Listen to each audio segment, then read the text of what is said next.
My name is David Young.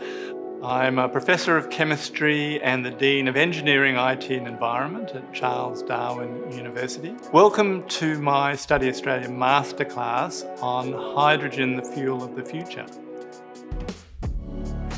Hydrogen is actually the simplest, smallest molecule to make, and it could be the key to a carbon-free future. However, there are a number of technologies that need to be developed. How to make it in a green and efficient way, how to store it when you've made it, how to transport it, and then how to use it efficiently. And my masterclass today will explore each of those different technologies that we will need for hydrogen to be the fuel of the future.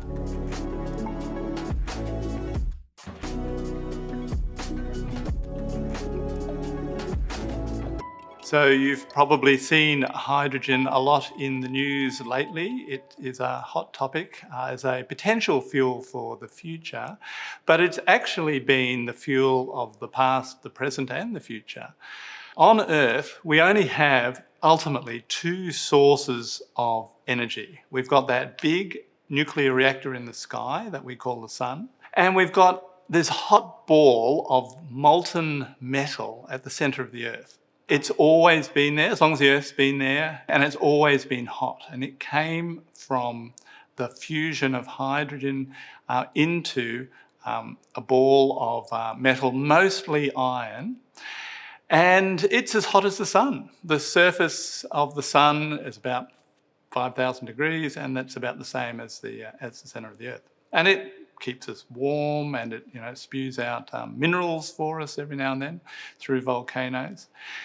And it stays hot, partly because of a nuclear reaction that's going on down there, and that's keeping the middle of the Earth warm. And it's mostly iron. And the reason it's mostly iron is that iron is the most stable element in the universe. So everything smaller than iron, everything lighter than iron is trying to become iron, trying to sort of join together and become iron. Everything heavier than iron is splitting apart and ultimately will become iron. And at the end of time, there will only be iron. So what's that got to do with hydrogen? Well, the iron ultimately came from hydrogen. Hydrogen fusing together into these other heavier elements and then making a ball of iron in the centre of our Earth, which is 5,000 degrees hot. So the other more important source of energy is that big nuclear reactor in the sky. And it is hydrogen. So it's made entirely of hydrogen. Hydrogen that is fusing together in the sky to give helium. So 4 hydrogen atoms join together to give helium. And in that process, a little bit of mass is lost. So 4 hydrogen atoms is actually slightly bigger than 1 helium atom. That very small difference is turned into energy. So Einstein told us E equals mc squared. So m is mass. So that little bit of mass that's lost is only a small amount, but it's multiplied by a very large number. So it's multiplied by the speed of light squared. Speed of light is 3 by 10 to the 8, squared 9 by 10 to the 16, very large number. So a little bit of mass generates a lot of energy. So we have this big fusion reactor in the sky, which is hydrogen atoms joining together to become helium atoms. And it'd be great if we could do that on Earth as well. And since we can do it in an uncontrolled way, that's what a hydrogen bomb is. A hydrogen bomb is an uncontrolled fusion of hydrogen and isotopes of hydrogen into heavier materials like helium. Can't do it so well in a controlled way. People have been trying since the 1940s to conduct fusion on Earth of hydrogen to helium in a controlled way that we could generate electricity. But so far, no luck, because fusion is happening at about 10 million degrees. Nothing can really contain it, hold it, confine it. And so fusion in a controlled way to generate electricity would be great, wouldn't generate any carbon dioxide, nothing to pollute the atmosphere, it would be a very clean source of energy, but it's just too hot, can't be done. Not yet. So we rely on the big nuclear reactor in the sky, the fusion reactor in the sky, irradiating us with energy. So it does it mostly in electromagnetic radiation, passing through space, through that vacuum, striking the Earth, and for us, probably the most important source of the radiation that strikes the Earth is the visible light. I mean, we call it visible light because we can see it, but there's all sorts of radiation striking the Earth. But the visible light's probably the most important because it's being captured by plants. So the leaves on plants take this energy from the nuclear reactor in the sky directly through visible light, striking pigments in the plants. Now, to us, the plants appear green because it's reflecting the green light of the visible light, but it's actually the plants are absorbing red-orange light, and that's why we see green, the complementary colour. So this red-orange light is being absorbed and causing a cascade of electrons that transform chemical reactions. And the most important chemical reaction is it plucks 6 carbon dioxide molecules out of the air, plucks 6 water molecules out of the air, puts them together and makes 1 sugar molecule. 1 sugar molecule and 6 molecules of oxygen. Now, we breathe the oxygen, so that's pretty important. And then the sugars join together, so these sugar molecules made up of 6 carbon dioxides join together into polysaccharides like cellulose, or the main component of wood. And then about 2 million years ago, our ancestors, Homo erectus, discovered that they could burn this wood, this polysaccharide, and by burning it, they could cook their food, keep warm, and protect themselves. But even better is the stuff that got buried under the ground. So the wood is made up of a lot of carbon, hydrogen, and oxygen. When it falls to the ground, gets buried in the ground, condensed in the ground, it gets turned into carbon, into coal. So coal is only carbon, lots of carbon atoms joined together, or into crude oil, which is carbon, mostly carbon, but with hydrogens on it. All of the oxygens of the sugars have been removed in that process of being buried and condensed in the ground. And the reason it burns is because it gives carbon dioxide. So you take your carbon, you mix it with oxygen, you put a spark to it, you get carbon dioxide. Now, that is a self-sustaining reaction. Once you have sparked it, it just keeps going. The reason it keeps going is that carbon dioxide has strong carbon-oxygen bonds. Those strong bonds generates a lot of energy, and that energy keeps the reaction just going and going and going. But of course, there are consequences of that, and that is the carbon dioxide, and that's causing the problems that we're seeing around us today. And it makes up a fairly small proportion of the atmosphere. Most of the atmosphere is made up of oxygen and nitrogen, particularly nitrogen. Nitrogen's about 80% of the atmosphere. Nitrogen and oxygen don't absorb infrared radiation. So infrared radiation just passes straight through it, doesn't even notice it's there. Carbon dioxide, however, with these carbon-oxygen bonds, the infrared radiation from the sun strikes it and causes the carbon dioxide to vibrate. And then they start colliding with the other molecules around it. And they start kind of pushing them off in every direction, and they're accelerating in every direction.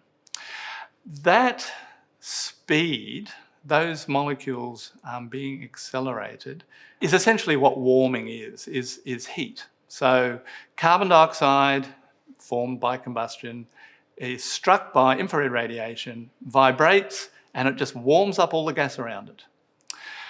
And as our ancestors became more and more interested in burning more and more coal and crude oil, and particularly since 1900 and at the start of the Industrial Revolution, More and more carbon dioxide went into the air, and there's 50% more carbon dioxide in the air now than there was in 1900.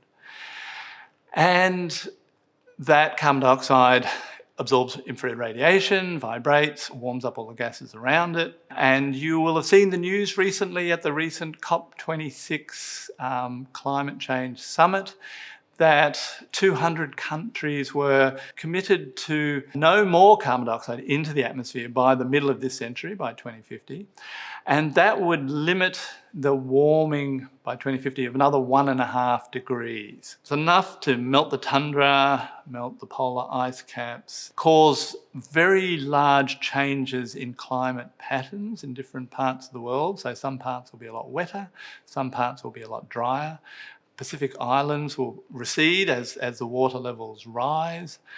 So limiting the global warming will be a substantial problem for a lot of the world, and anything more than that will be catastrophic. So hydrogen. Hydrogen is the ultimate source of all energy on Earth, and it can also potentially be a energy vector that we can use on Earth to alleviate this problem of the large increase in carbon dioxide.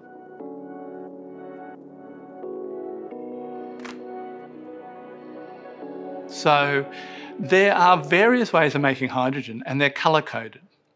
There is grey hydrogen. So grey hydrogen is the stuff you make from natural gas, and you take the hydrogen from the natural gas and from some water as well, and you release all the carbon into the atmosphere. Unfortunately, 95% of the world's hydrogen is currently grey hydrogen. So it's made from natural gas, and the carbon dioxide is just released into the atmosphere. The next type of hydrogen is called blue hydrogen. So blue hydrogen is made the same way, but you capture and store the carbon dioxide that's produced. It's obviously more expensive than grey hydrogen because capturing and storing carbon dioxide under the ground is a very energy intensive and quite experimental technology, and again, not ideal from an environmental perspective. Then you have green hydrogen. So green hydrogen is made by passing an electric current through water and splitting the water into its component hydrogen and oxygen. Now, if that energy is from solar or wind, so not fossil fuels, then that is green hydrogen. And so ideally, we would be making green hydrogen using renewable sources of electricity, passing it through water, splitting the water into hydrogen and oxygen.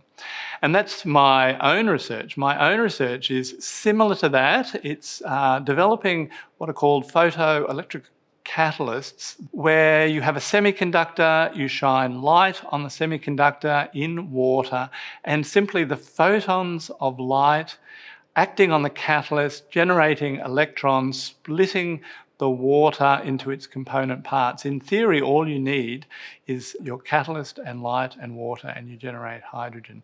And myself and a number of other people in the field are looking at that as a potential source of hydrogen in the future. Ideally, what a green hydrogen energy future would look like is that energy from the sun would be imparted to a semiconductor immersed in water. Enough energy from the photons in the light would split the water into its component parts, and the oxygen and the hydrogen would be captured and then used in transport. There's still many hurdles to overcome in that respect. The efficiency of the catalysts is one. It still takes quite a lot of light to generate a relatively small amount of hydrogen.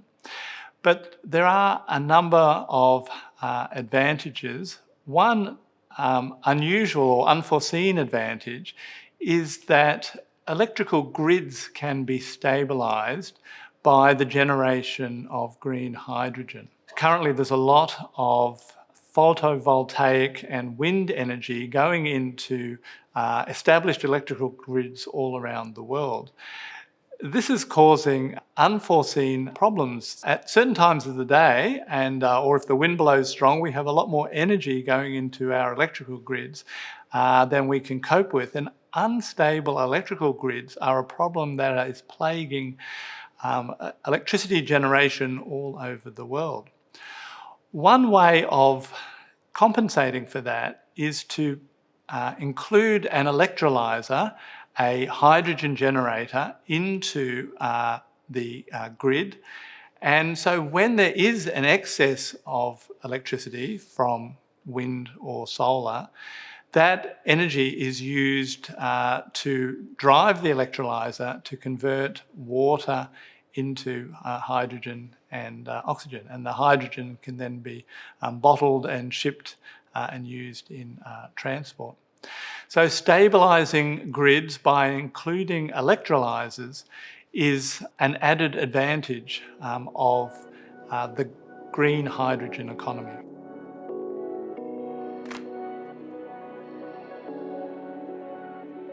As I said before, there's a number of things that can combust, and hydrogen is one of them. And the advantage of hydrogen is that when you combust it, you only get water. You get water and energy.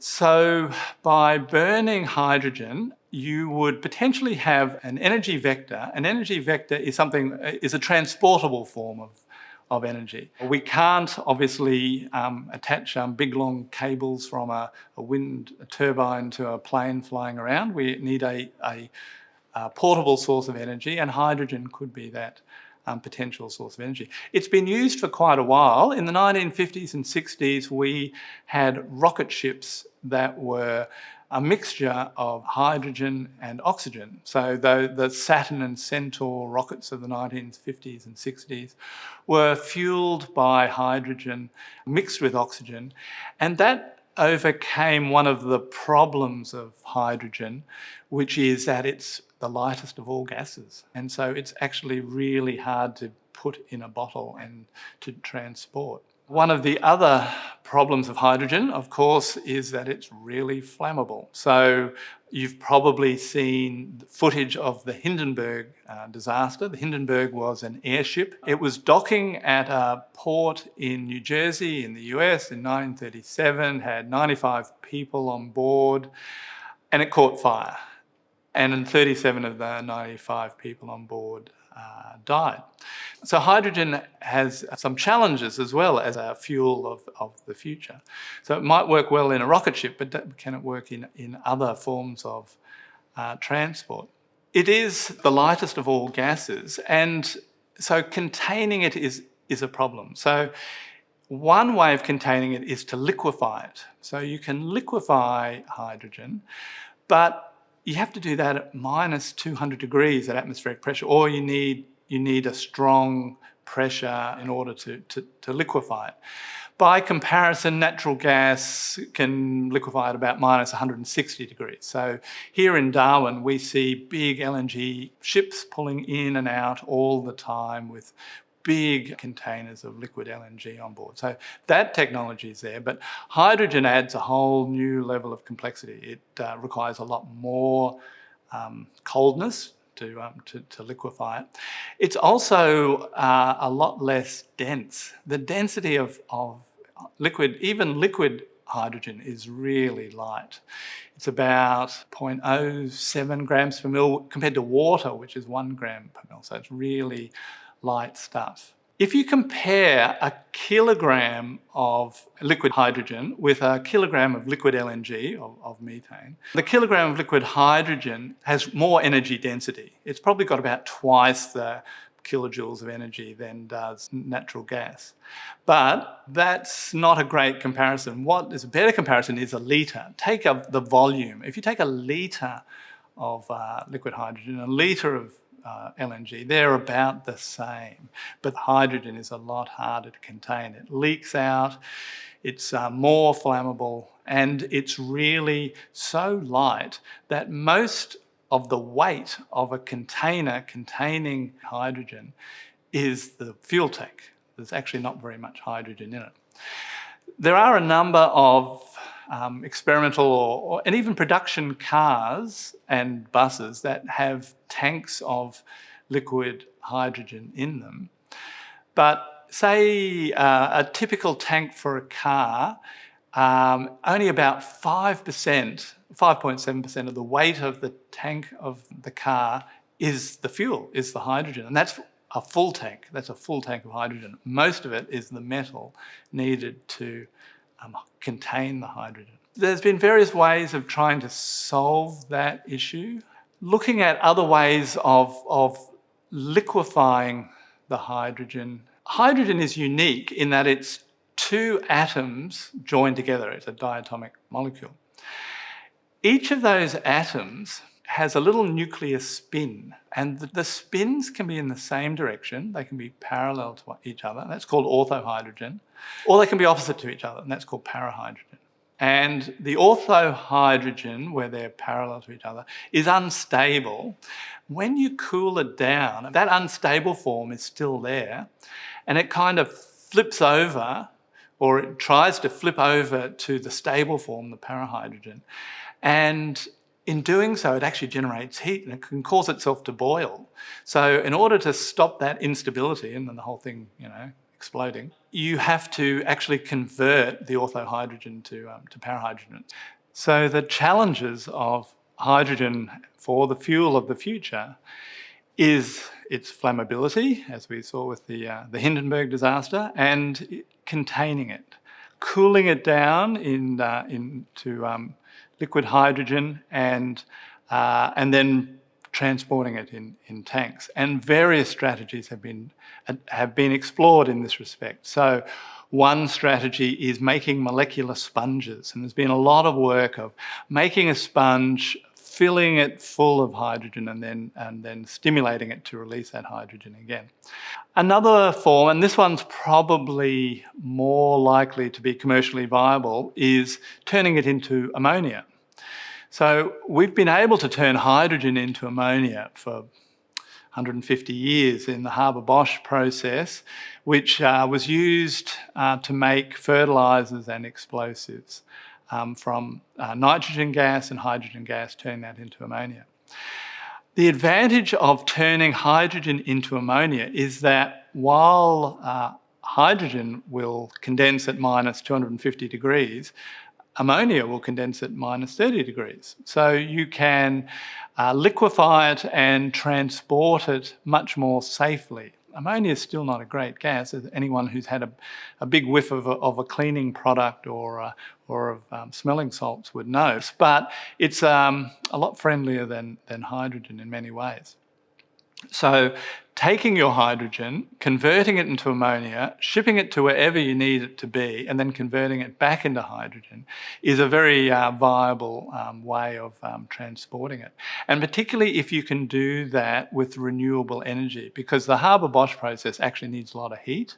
But if you could do that with photovoltaic electricity, then that conversion would be carbon neutral. And so there would be a lot less damage to the environment in that sequence of chemical reactions.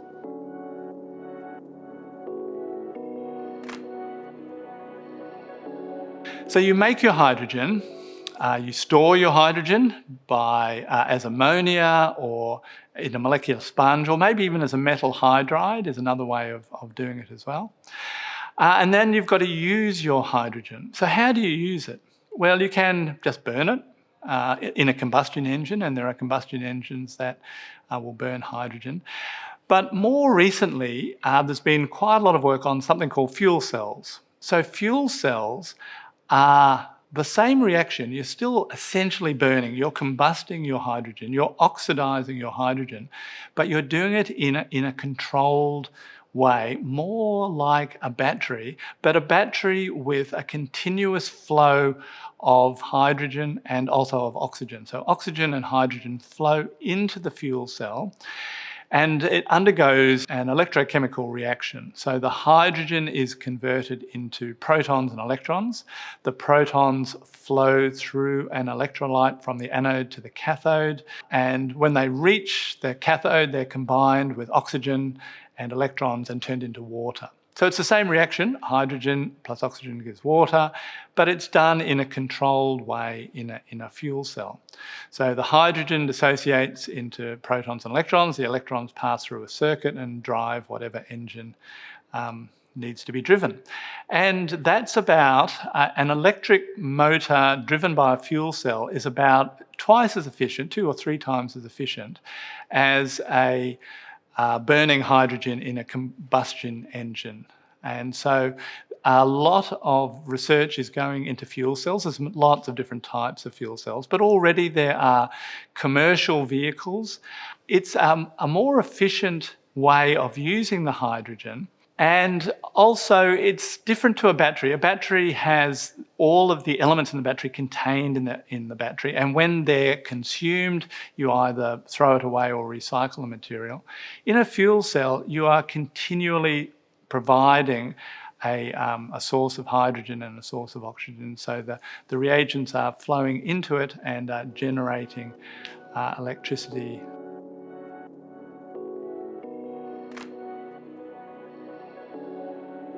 So hydrogen, the fuel of the future, yes, but only if we can generate it in a way that doesn't generate an equal amount of carbon dioxide. In other words, not generating grey hydrogen, but generating green hydrogen. Otherwise, what's the point? We want to capture the green hydrogen and then find a way of efficiently storing it, and that might be in molecular sponges as metal hydrides, or potentially converting it into ammonia and then cooling it down, shipping it, and then converting it back into hydrogen to be used either in combustion engines, but more likely in fuel-efficient fuel cells, which have 2 or 3 times the efficiency of combustion engines. So that's what a hydrogen future might look like. A hydrogen future fueled with green hydrogen generated from renewable sources. I'm David Young, Professor of Chemistry and Dean of Engineering, IT and Environment at Charles Darwin University, and thank you very much for joining me for my Study Australia Masterclass in Hydrogen, the Fuel of the Future.